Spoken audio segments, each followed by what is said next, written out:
War correspondent Lara Logan has left CBS News after a number of years there. She said goodbye by doing something unthinkable. She found an obvious unspoken truth and said it out loud.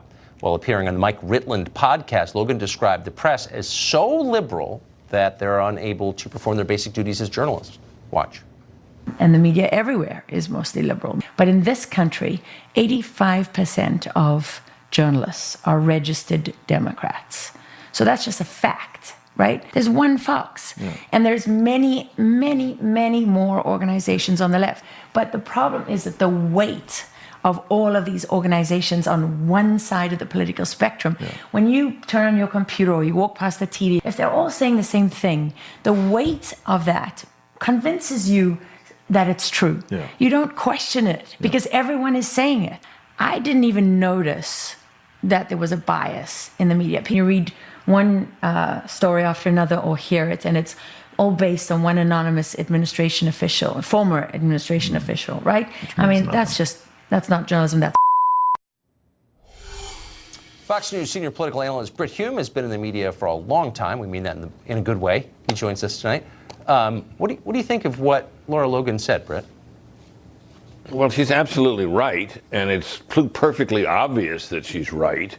And the striking thing about it is that as many of her colleagues and mine and yours deny it as do. They do.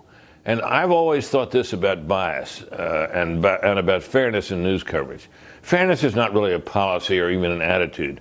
Fairness is really kind of a skill. And it begins with a recognition of your bias. Once you do that, it's really not all that difficult if you're aware that you don't like this particular politician or you feel this way about a particular issue and you're covering something related to it.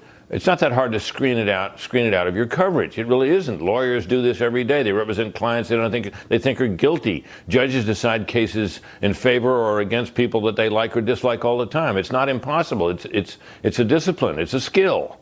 But if you won't admit it to yourself, you got no chance. And it used to be, that the editors of newspapers around the country, really led in those days by the New York Times, were very careful to make sure reporters wrote their stories in neutral language. That discipline, I'm afraid, Tucker, is out the window. The morning after the State of the Union address by the president, the Washington Post had a banner headline that said, "A discordant appeal for unity." Now, people may have found the speech discordant. I'm confident that the journalist who wrote the story did. But that's an opinion. And in the lead of the story, it was referred to as a dissonant speech. Well, that's a judgment. That's an opinion. It had no business in that in the news story. Now, if you want to have editorials and denounce the speech and have columnists who write, all kinds of invective about it, that's all fine. That's the way it's supposed to work. That's why you have columnists. That's right. That's why you have an editorial page, and all the restraints seem to be coming off now. And the media it is no accident the media is at its lowest level in public opinion that anybody can remember. So here's maybe an example of that. And you had a strong reaction to this over the weekend. The 2020 campaign reporters fawning over Kamala Harris and giving her fashion advice during her visit to Columbia, South Carolina. This seemed to grate on you. Why?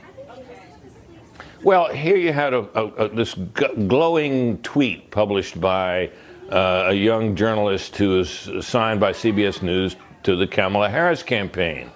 And she and her colleagues were with Senator Harris as she visited some female-owned enterprises, including a store, where one of them picked out a jacket. It looked like a Rubik's Cube, as you can see, and insisted that the candidate try it on and got her to buy it, and then tweeted about it glowingly.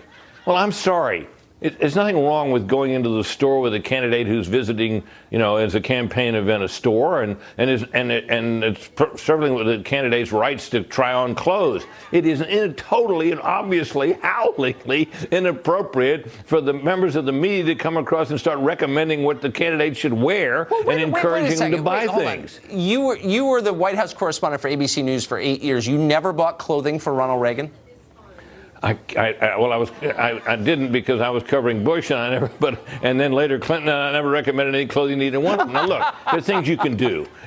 There's things you can do, Tucker. I mean, you can have a meal with someone you're covering, right? You sit across the table, you discuss things. You might buy the meal. You can be a anchor man invited or woman and invited to the White House on State of the Union Day and be entertained at lunch by the president. Those things are arm's length. They're perfectly appropriate, and they've been going on for a long time.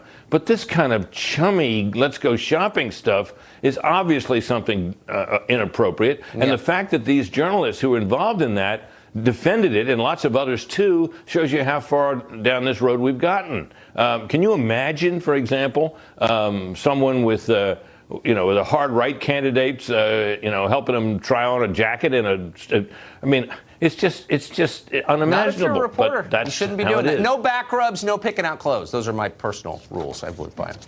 And I'm totally with you. It's great to see you. Thank you. Thanks, Tucker.